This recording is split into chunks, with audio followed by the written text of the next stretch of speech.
¿Qué tal? ¿Cómo están? Un buen mediodía para todos. Bienvenidos a BTV Noticias. Hola Lu, ¿cómo estás? Muy bien, Rol, saludo para ti y para todos. Buen mediodía. Vamos a compartir ya mismo con todos ustedes los titulares más relevantes a esta hora.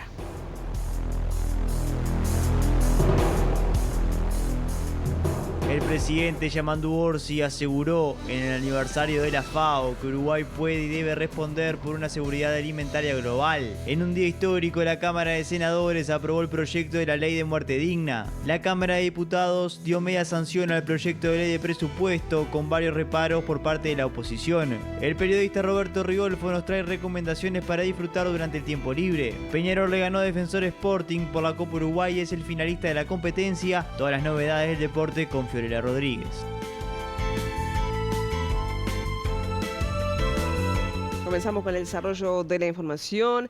En el marco del Día Mundial de la Alimentación, el presidente de la República, Yamandu Orsi, participó en Roma del acto conmemorativo por el aniversario número 80 de la FAO. En su discurso sostuvo que Uruguay puede y debe responder por la seguridad alimentaria a nivel mundial.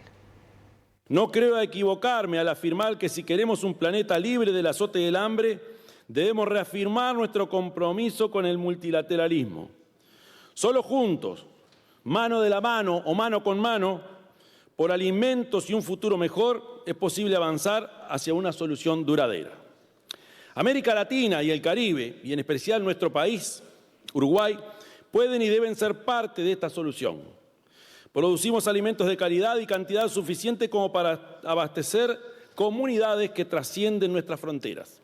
En Uruguay, nuestra vocación natural como proveedores confiables de alimentos de calidad se traduce en la capacidad de suministrar a 30 millones de personas, más de 8 veces lo que necesita nuestra propia población. Esto es un activo estratégico, un capital crítico que debe ser aprovechado para avanzar hacia la erradicación del hambre. Uruguay puede y debe responder por una seguridad alimentaria y nutricional humana, y para ello es necesario mantener las corrientes de comercio internacional abiertas y previsibles. Las mismas son los vectores primordiales para movilizar alimentos y combatir el hambre.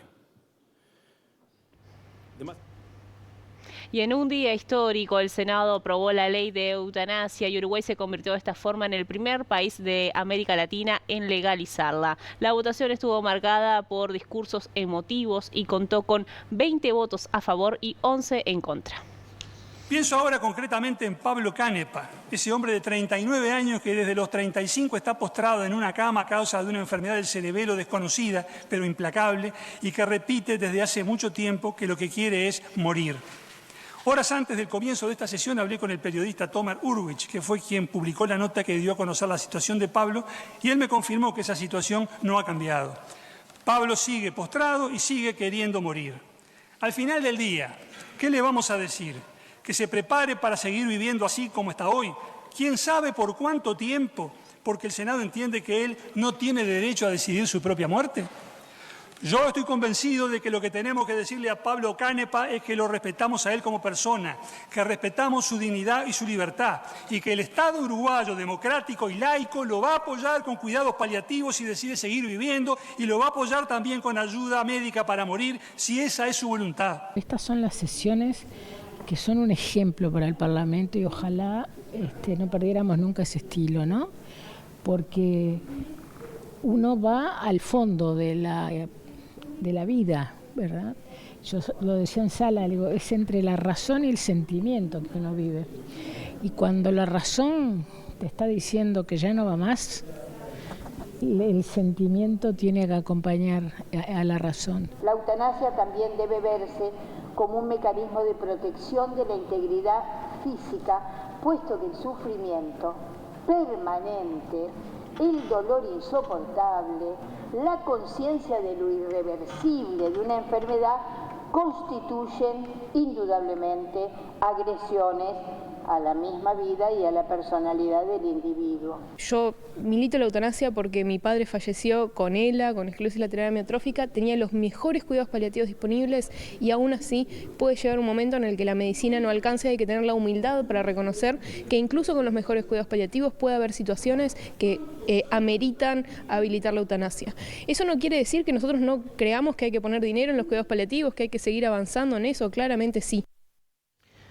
Y desde el beneplácito a la decepción, el sistema político uruguayo reaccionó a la aprobación de la ley de muerte digna, generando un hito histórico. Por su parte, los medios internacionales también se hicieron eco de esta noticia y destacaron la legislación del Parlamento. La mayoría del sistema político uruguayo celebró la aprobación de la ley de muerte digna y consideraron la ocasión como un día histórico. Carolina Cose, presidenta en ejercicio, felicitó al Senado por la votación de este miércoles y compartió un video del festejo. Se agrega en la tradición humanista de Uruguay un elemento más y además se agrega en esa tradición humanista con garantías, porque esto no es que cualquiera lo puede pedir y que no hay procedimientos, es una ley garantista. Un Uruguay que vuelve a ser pionero en agenda de derechos. La aprobación de la ley de muerte digna habla de un profundo compromiso con la dignidad humana y con la libertad, sostuvo por su parte el secretario de Presidencia Alejandro Sánchez. De igual manera, no todos los políticos se mostraron felices. El líder de Cabildo Abierto, Guido Manini Ríos, aseguró que a partir de ahora los más frágiles estarán más indefensos que nunca, por entender que será una carga fácilmente descartable. Triste, muy triste, el Senado acaba de aprobar la ley de eutanasia. La vida cada vez vale menos en nuestro país, escribió el ex precandidato a la presidencia por el Partido Nacional, Carlos Iafigliola, que estuvo en las barras y presenció la votación. La Iglesia Católica de Montevideo también emitió un comunicado en contra de la iniciativa. Esta ley va en contra del valor y la dignidad de la vida humana y nos pone en un riesgoso camino de naturalizar la búsqueda de la muerte como solución a situaciones de la vida que se pueden enfrentar de otra manera, detalló en un comunicado.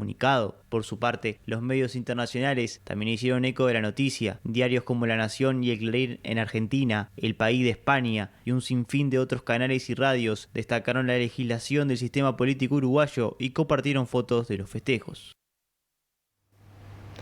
Avanzamos con otros temas, pero también en el ámbito parlamentario, porque esta mañana la Cámara de Diputados dio media sanción al proyecto de ley de presupuesto.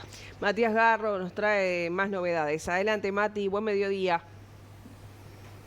Sí, gracias compañeras, el gusto de saludarlas a ambas, también a todos los televidentes. Efectivamente, a las 8:15 de la mañana se terminó de aprobar el articulado del proyecto de ley de presupuesto en la Cámara de Diputados. El proyecto en general ya se había aprobado la semana pasada y bueno, según se indica desde el oficialismo, tuvo un apoyo inédito desde el restablecimiento de la democracia. 84 votos a favor tuvo el proyecto de ley. El Frente Amplio, sin tener mayorías en la Cámara Baja, generó ciertos consensos con los diferentes partidos de la oposición. Por ejemplo, se acordaron partidas especiales con Cabildo Abierto que tienen que ver con el Ministerio de Defensa, que serán destinadas a mejorar el salario del personal subalterno y también para la sanidad militar. Por otra parte, el Partido Nacional también logró que se abra una sede de la UTEC en Florida. Este proyecto de ley sufrió reasignaciones presupuestales. Por ejemplo, 290 millones de pesos irán para la Universidad de la República, otros 80 irán para la UTEC, así como también 40 millones para la Fiscalía y 3 millones de pesos también para la JUTEP. Hay que destacar también que tuvimos la oportunidad de conversar con diferentes legisladores al respecto de este proyecto de ley. Hablamos, por ejemplo, con el diputado Abdala del Partido Nacional, quien destacó y celebró que no se haya incluido un artículo que establecía los mecanismos mediante la DGI podía solicitar el levantamiento del secreto bancario, y adelantó que si se incluye este artículo ahora cuando el proyecto pase la semana que viene al tratamiento de la Cámara de Senadores, cuando vuelva a la Cámara de Diputados no lo van a acompañar. El gobierno no contaba y no cuenta con mayoría propia y si bien logró determinados objetivos, que nosotros lamentamos mucho, como por ejemplo el establecimiento de los impuestos, porque eso lo logró a partir de un acuerdo que hizo con Cabildo Abierto, como todos sabemos. Sin embargo, no logró todos sus objetivos. Por ejemplo, en el último tramo de la sesión del día de hoy, fue rechazada la propuesta de eliminar el secreto bancario, que fue un tema que estuvo en debate. Los 5 partidos de la oposición nos alineamos y dijimos no. Yo creo que la oposición ahora tiene que exigir, y el Partido Nacional, que votó en general a favor, debe exigir que lo que se ató en el Senado o se desató, no se puede atar ni desatar. Lo que se ató o desató en la Cámara de Diputados no se puede atar o desatar en el Senado, porque eso sería una afrenta. Yo personalmente creo que si eso llegase a ocurrir, pues entonces ahí el Partido Nacional tiene que revisar su actitud. Y cuando el proyecto vuelva a la Cámara de Diputados para aprobar las modificaciones, no deberíamos, si se llegase a ese extremo, dar los votos para que el presupuesto se aprobara y tendríamos que ir a la Asamblea General. Lo digo desde ya. Por su parte, el diputado colorado Felipe Schipani cuestionó una situación que se dio durante esta sesión que tenía que ver con una propuesta que planteó la oposición de que, bueno, justamente el Poder Legislativo pudiera solicitarle pedidos de informes al Poder Ejecutivo. Sebastián Valdomir, el presidente de esta Cámara, acompañó en su momento con su voto y prosperó esto, pero tras varios cuartos intermedios y ante la negativa del Frente Amplio, cambió su voto y esto finalmente no prosperó. Vamos a ver y escuchar lo que decía Felipe Schipani. Este es un presupuesto en donde hay un deterioro de la inversión en educación pública, que para nosotros es muy importante. Si uno analiza lo que es la evolución de la inversión en educación en los próximos años en relación al PBI, hay un descenso histórico, ¿no?, el más grande en los últimos 15 años. Hay datos que son objetivos, que no se pueden controvertir. Los datos de la inversión en educación son de la Universidad de la República, que creo que es una fuente confiable, y que establece que pasamos del 4,8 de inversión en educación en este año 2025 a un 4,2 en el año 2029, o sea que hay un descenso de la inversión en educación de medio punto del producto. Si eso no es descenso, si eso no es deterioro, si eso no es recorte, no sé qué es recorte. Yo creo que este presupuesto toma como línea base lo que fue la inversión del presupuesto del gobierno anterior. En ese sentido no hay grandes innovaciones, pero introduce otros elementos que para mí son muy negativos, como por ejemplo todo lo que tiene que ver con la parte impositiva, con la parte del secreto bancario, con la acumulación de poder en la Presidencia de la República a través de la creación de distintas agencias, de personas públicas no estatales. Es un presupuesto muy burocratizado, si se quiere, y por eso en general nosotros no lo acompañamos. El Partido Colorado presentó un aditivo para que el Parlamento le pueda hacer pedidos de informe a la Presidencia de la República, pero la iniciativa no prosperó. Ese aditivo salió con los votos del Partido Colorado, del Partido Nacional de Identidad Soberana y del presidente de la Cámara, Sebastián Valdomir. Cuando Valdomir vota este artículo, enseguida desde la bancada del Frente Amplio se le levantan a increparlo por el voto. A las horas, después de varias reuniones de bancada, después de sufrir muchas presiones, el presidente de la Cámara vuelve a cambiar el voto, ¿no? Entonces, la pregunta es, ¿qué es lo que se está ocultando? ¿Por qué no se quiere que los legisladores puedan hacer pedido de informes a la presidencia? Bueno, aprobado entonces el proyecto en la Cámara de Diputados, reitero, pasará a la Cámara de Senadores a partir de la semana que viene. Se instala nuevamente una comisión de presupuesto integrada con Hacienda, donde allí se recibirá nuevamente algunas delegaciones y también a los ministros. El primer ministro en ser recibido será el ministro de Economía. Para cerrar, pero también en tema con el presupuesto, hoy 2 senadores del Frente Amplio, Óscar Andrade y Sebastián Sabini, recibieron a representantes de los gremios estudiantiles de los centros educativos que están siendo ocupados durante estos días. Allí recibieron el reclamo de mayor presupuesto para solucionar temas como, bueno, por ejemplo, salones superpoblados, falta de bancos, también condiciones edilicias que no son las correctas y también falta de equipos multidisciplinarios. Según indicó Sabini, bueno, tomaron nota de todos esos reclamos de los jóvenes y estarán intentando a través del proyecto aquí en la Cámara de Senadores, bueno, intentar atender todos esos reclamos que recibieron de los jóvenes. Por el momento, compañeros, todos desde aquí, desde el Palacio Legislativo, vuelvo con ustedes a estudios. Bien, muchas gracias Mati por la información. Y la presidenta en ejercicio, Carolina Cose, participó en esta jornada de diversas actividades. Ya nos trae esa información Rosario Lema desde el Parlamento. ¿Cómo estás, Robo, al mediodía? ¿Qué tal? Buen mediodía. Sí, la vicepresidenta en ejercicio de la presidencia, Carolina Cose, ha tenido una agenda muy intensa desde las 8:30 de la mañana. En estos momentos, en el marco del Día Mundial del Pan, se encuentra en una panadería ubicada aquí en la calle Emilio Frugoni, donde en estos momentos está haciendo una recorrida y, bueno, le están explicando todo lo que refiere a la elaboración del pan hasta que está pronto.